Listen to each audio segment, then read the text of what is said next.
Leaders of a Baltimore City charity are disappointed that the Baltimore Children and Youth Fund gave money to the mayor's office instead of helping more local organizations. Patrick Huff from our Spotlight on Maryland team has the latest in his investigation into how BCYF handles taxpayer dollars. I love this 2 Chronicles chapter 15, verse 7. But as for you, be strong and do not give up, for your work will be rewarded. That's Anthony Hudgens, the executive director of the Southwest Sports and Fitness Alliance.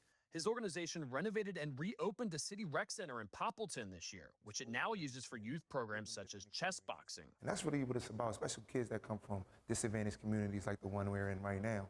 It's about lack of opportunity, but creating opportunities and creating experiences and giving them something to reflect on that they can say, I'm bigger than these 4 corners that exist in my neighborhood. Ivan Lashinsky founded the Southwest Sports and Fitness Alliance in 2019 and said he hopes to see the organization expand with its new rec center.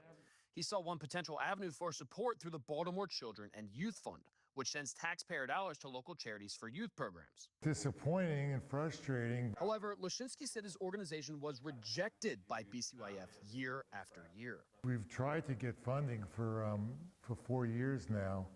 But we think we're at the precipice right now where we're getting that kind of recognition that's needed. Sustaining that momentum is really the critical challenge, and that's where we're hoping Baltimore Children and Youth Fund is going to come through for us. The Baltimore City budget sent more than $16 million taxpayer dollars to BCYF this year, about $7 million of which was then sent back to the city government, specifically the Mayor's Office of Employment Development.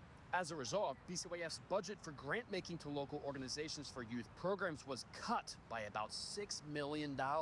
Lashinsky expressed disappointment in BCYF's decision to send money to the mayor. You know, personally, I would have liked to see more money go into the nonprofit organizations that are working in the communities. Hudgens said a BCYF grant for his organization would have been used to expand its programs and staff. We're not the Boys and Girls Club or the YMCA, these nationally recognized groups. We're a neighborhood nonprofit that, is pulling itself up by the bootstraps. The Baltimore City Council is set to debate a bill next month that would establish a series of new regulations on BCYF, including limiting how it can send money back to the city government. The bill has support from 7 council members, but faces opposition from Mayor Scott and BCYF.